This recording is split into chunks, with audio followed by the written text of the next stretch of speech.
جب حضرت مریم علیہ السلام بلوغت کی عمر کو پہنچ گئیں تو آپ علیہ السلام ایک دن بیت المقدس کے مشرقی حصہ میں بیٹھی تھیں۔ اتنے میں اللہ تعالیٰ کے فرشتے حضرت جبرائیل علیہ السلام حسین نوجوان کی صورت میں سامنے آئے۔ حضرت مریم علیہ السلام نے فرشتے کو دیکھا تو اسے انسان سمجھ کر کہنے لگیں کہ میں تجھ سے رحمان کی پناہ مانگتی ہوں، اگر تو اللہ سے ڈرنے والا ہے۔ فرشتے نے آپ علیہ السلام کو تسلی دیتے ہوئے کہا، میں آپ کے رب کا قاصد ہوں اور آپ کو یہ خوشخبری دینے کے لیے بھیجا گیا ہوں کہ آپ کو ایک پاک باز بیٹا ملنے والا ہے۔ حضرت مریم علیہ السلام نے تعجب سے کہا، میرے ہاں بیٹا کیسے پیدا ہو سکتا ہے؟ مجھے تو کسی انسان نے چھوا ہی نہیں۔ فرشتے نے جواب دیا، یہ اللہ تعالیٰ کا حکم ہے جو پورا ہو کر رہے گا، کیونکہ تمہارے رب کا یہ ارشاد ہے کہ مجھ پر یہ کام بہت ہی آسان ہے۔ یہ کہتے ہوئے حضرت جبرائیل علیہ السلام نے حضرت مریم علیہ السلام کے گریبان میں پھونک ماری اور وہ امید سے ہو گئیں۔ جب حمل کے آثار ظاہر ہوئے تو آپ علیہ السلام نے بنی اسرائیل کی طرف سے تہمت لگنے کے خوف سے تنہائی اختیار کر لی۔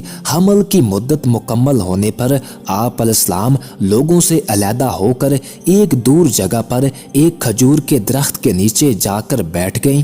وہیں پر حضرت مریم علیہ السلام کو درد ذیل شروع ہو گیا۔ ایک طرف تو آپ علیہ السلام کو جسمانی تکلیف ہو رہی تھی اور دوسری طرف آپ علیہ السلام ذہنی طور پر بھی پریشان ہو گئیں کہ جب میں بچہ لے کر قوم کے سامنے جاؤں گی تو لوگ مجھے کیا کہیں گے۔ لہٰذا حضرت مریم علیہ السلام نے اس موقع پر کہا، کاش میں اس وقت کے آنے سے پہلے ہی مر چکی ہوتی اور لوگ مجھے بھلا چکے ہوتے۔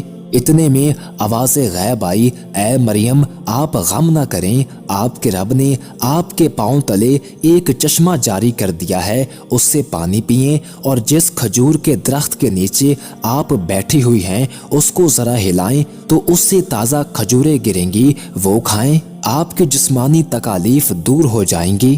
حضرت مریم علیہ السلام کے ہاں جب حضرت عیسیٰ علیہ السلام پیدا ہوئے تو آپ علیہ السلام انہیں لے کر قوم کے پاس تشریف لائیں۔ قوم نے جیسے ہی آپ علیہ السلام کی گود میں بچہ دیکھا تو حیران ہو کر کہنے لگے، اے مریم تم نے یہ کیا کیا؟ نہ تو تمہارا باپ بدکار تھا اور نہ ہی تمہاری والدہ، کنواری ہونے کے باوجود یہ بچہ تمہارے پاس کہاں سے آ گیا؟ لہٰذا حضرت مریم علیہ السلام نے حضرت عیسیٰ علیہ السلام کی طرف اشارہ کرتے ہوئے فرمایا کہ اس سے پوچھو۔ لوگوں نے کہا، اتنے چھوٹے بچے سے ہم کیا پوچھیں؟ اتنے میں حضرت عیسیٰ علیہ السلام اللہ کے حکم سے بول پڑے اور خود کو اللہ کا بیٹا ہونے کی نفی کرتے ہوئے اپنی والدہ محترمہ پر جو قوم کی طرف سے الزام تھا اس کی بھی تردید فرمائی۔